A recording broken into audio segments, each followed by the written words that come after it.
আজ আমি চলে এসেছি বহরমপুর শহরের লাক্সারিয়াস হোটেল রয়্যাল বিষ্ণুতে। বাইরে থেকে যতটা বেশি সুন্দর লাগছে, ভেতরে ঠিক তার থেকে বেশি সুন্দর। এখানকার ডিজাইন এবং কারিকুলাম দেখে সত্যি মুগ্ধ হলাম।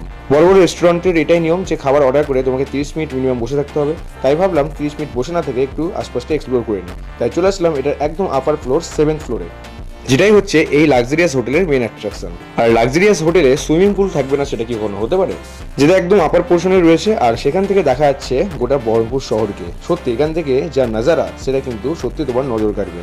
এখান থেকে দেখতে পাচ্ছিলাম মোহন মলকেও। তো অলরেডি আমরা 30 মিনিট কভার করে ফেলেছি, এখন খাবার খেয়ে তোমাদের রিভিউ দেওয়া বাকি। তাই সোজা আমরা চলে আসলাম 7th ফ্লোরে থাকায় মহারাজা রেস্টুরেন্টে, যেখানে আসলে তুমি একটু মহারাজা টাইপ ভাইবস পাবে।